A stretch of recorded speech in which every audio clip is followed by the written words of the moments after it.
128వ కీర్తన మొదటి వచనం చదువుకున్నాం. యెహోవాయందు భయభక్తులు కలిగి ఆయన త్రోవలయందు నడుచు వారందరూ ధన్యులు. ఇక్కడ చూడండి, ఎవరు ధన్యులు అంటా ఉన్నాడు? ఇందాక మనం చదువుకున్నది దేవుని వాక్యం విని అందులో వ్రాయబడిన సంగతులు గైకొని వారు ధన్యులు అని మనం విన్నాము.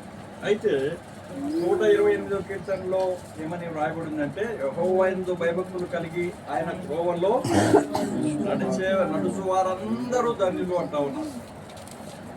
అసలు ధన్యులు అనే మాటకు అంటే బ్లెస్డ్ పీపుల్ అనగా ఆశీర్వదించబడినటువంటి వారు అని అర్థం. ధన్యులు అంటే కొంతమందికి అర్థం కాదు.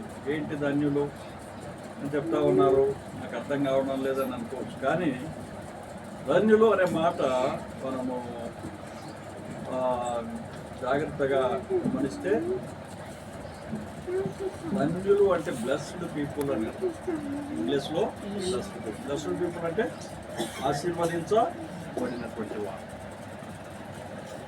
భూమి మీద ఒకవేళ మనం గొప్ప ఆస్తులు లేకపోవచ్చు, కానీ యేసు ప్రభువునందు విశ్వాసం ఉంచడం ద్వారా, మరి నీతిమంతులుగా తీర్చబడటం ద్వారా మనం ధన్యులమైన అనగా ఆశీర్వదించబడినటువంటి గుంపులో ఉన్నాం.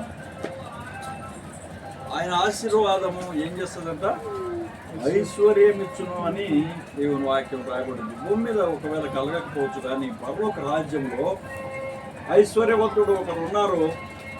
ఆయనే మన దేవుడు, మన ప్రభు అయిన యేసుక్రీస్తు వారు. ఆయన మరి ఆ ఐశ్వర్యం, ఆ స్వాస్థ్యము దేవుడు మనకిస్తాడు. మరి అంతటి ఆశీర్వాదం మనం పొందాలి అని అంటే ఏం చేయాలంటే, ఇక్కడ యెహోవాయందు భయభక్తులు కలిగి ఉండాలి. సామెతల గ్రంథంలో ఒక మాట ఉంది, చూడండి. సామెతల గ్రంథము అసలు భయము అంటే ఏంటి అంటే, సామెతల గ్రంథము 8వ అధ్యాయం 13వ వచనం చదవండి. యెహోవాయందు భయభక్తులు కలిగి ఉండుట చెడుతనము అసహ్యించుకున్నట్టే. చూడండి, ఇక్కడ భయభక్తులు అనే మాటకు ఒక డెఫినేషన్, ఒక అర్థము చెప్తా ఉన్నాడు. ఏంటంటే, దేవుని యందు భయభక్తులు కలిగి ఉండుట అంటే ఏంటి అర్థము అంటే, చెడుతనమును అసహించుకునుట. చూడండి, లోకంలో ఏముంది? పాపం ఉంది కదా, భయంకరమైనటువంటి పాపము సైతానుడు తీసుకుని వస్తూ ఉన్నాడు. ప్రతి విషయములో దేవుని నమ్మినటువంటి పిల్లలను పడగొట్టాలని, దేవుని నమ్మిన పిల్లలను లోకంలోనికి లాక్కొని పోవాలని వాడు తాపత్రయపడుతూ ఉన్నాడు. పత్రికల్లో రాయబడింది, పౌలు గారు రాస్తూ పరిశుద్ధాత్మ ద్వారా, సాతానుడు ఏం చేస్తా ఉన్నాడంట? ఎవరిని మృంగుదునా అని గర్జించు సింహం వలె వాడు తిరుగుతూ ఉన్నాడంట.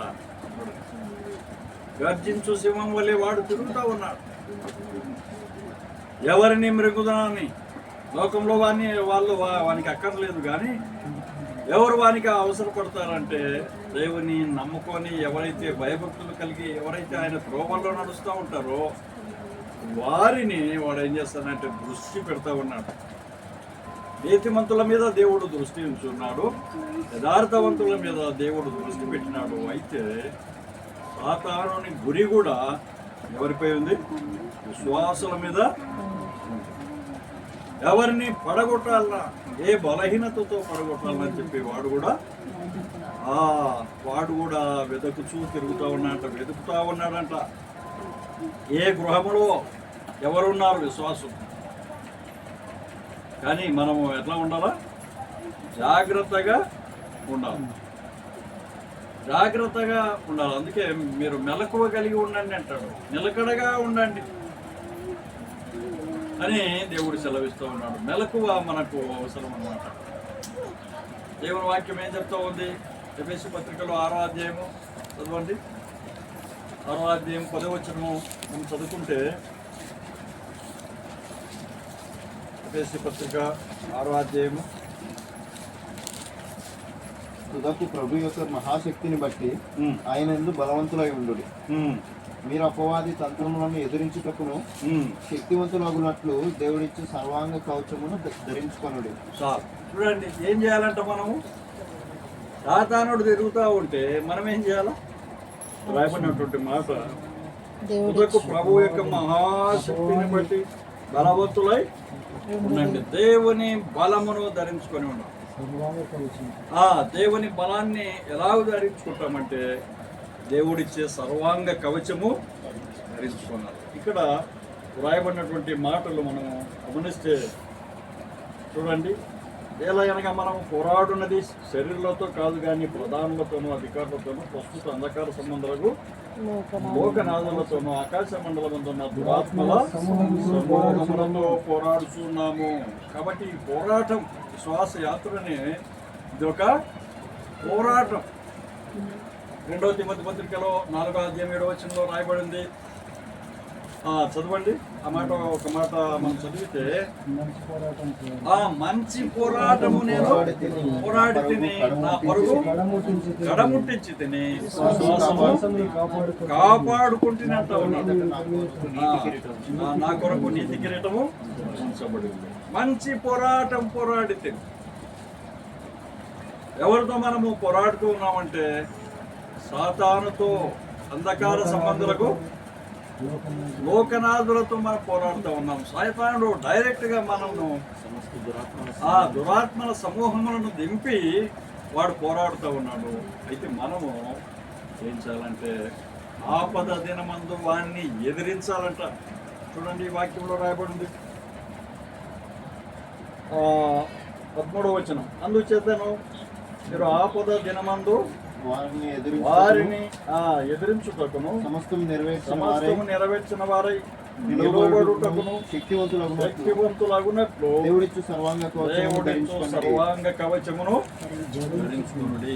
కాబట్టి సాతానును ఎదిరించాలంటే సామాన్యమైన విషయము కాదు. సర్వాంగ కవచం అనగా ఎక్కడ ఖాళీ లేకుండా సర్వాంగ కవచం, తలకు, చేతులకు, పొట్టకు కదా, మరి కాళ్ళకు సైనికులు ఏ విధంగా ఒక కవచాలు ధరిస్తారో ఆ విధంగా మనం కూడా ఏం చేయాలా?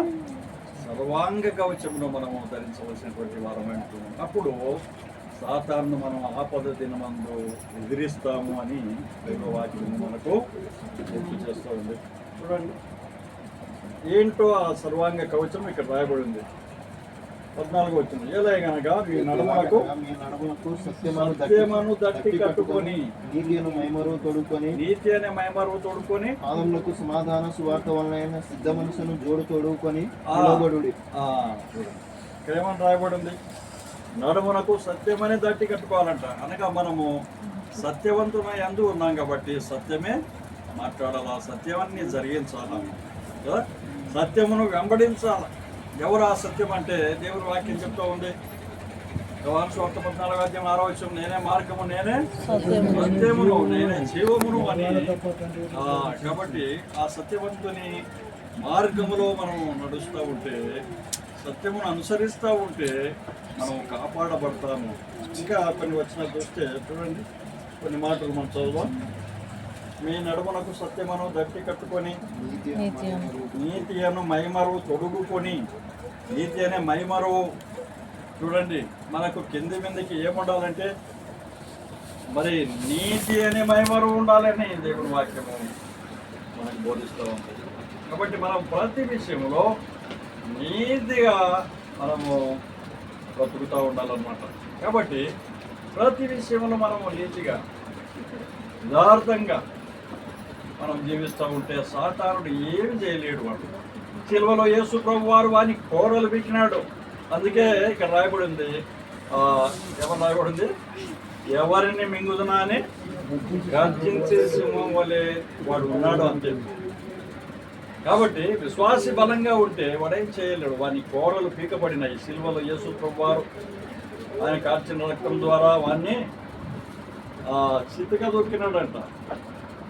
దొక్కినాడు. ఆదికాండం 3వ అధ్యాయం కూడా దానికి సాదృశ్యమైనటువంటి మాటలు రాయబడినాయి. అక్కడ చదువు చూడండి. ఆదికాండము 3వ అధ్యాయము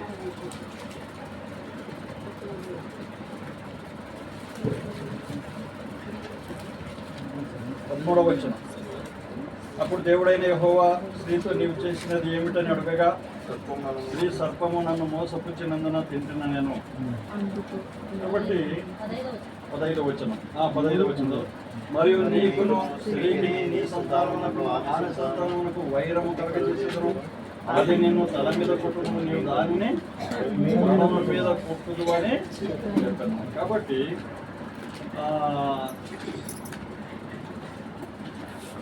వైరము ఉంది అన్నమాట. స్త్రీ సంతానము ఎవరంటే మనమే. యేసు క్రీస్తు ప్రభు వారు ఆయన స్త్రీ ద్వారా మాత్రమే పుట్టినటువంటి వాడు. ఆయన పిల్లలముగా మనం కూడా స్త్రీ సంతానం కిందకే వస్తాం. మనం పురుష సంతానం అయినప్పటికీ దేవుని పిల్లలముగా, ఆయన పిల్లలముగా మనము స్త్రీ సంతానం. అయితే పురుష సంతానము ఇందులో 2 రకాలుగా విభాగిస్తే స్త్రీ పురుషుల ద్వారా జన్మించబడినటువంటి వారు ఉన్నారు. మనం అందరం అలా జన్మించాము. అయితే యేసు ప్రభు వారు మాత్రము ఒక స్త్రీకి మాత్రమే జన్మించాము. పరిశుద్ధాత్మ ద్వారా ఈ కార్యము జరిగిందని చెప్పి మనకు మత్తయి సువార్తలో, లూకా సువార్తలో మరి దేవుని వాక్యం మనకు తెలియపరచబడుతుంది. కాబట్టి వైరము కలుగజేస్తా అన్నారు. ఎప్పటికీ పోరాటము ఉంది దేవుని పిల్లలకు, లేక క్రీస్తుకు, యేసు ప్రభుల వారికి, సాతానుడికి నిత్యము పోరాటము జరుగుతుంది. ఆయన ఏం చేశాడంటే సిలువలో రక్తము కార్చడం ద్వారా, సిలువ వేయబడటం ద్వారా, ఈ లోకాన్ని రక్షించడం ద్వారా సాతాన్ని సిద్ధక దొక్కినాడు.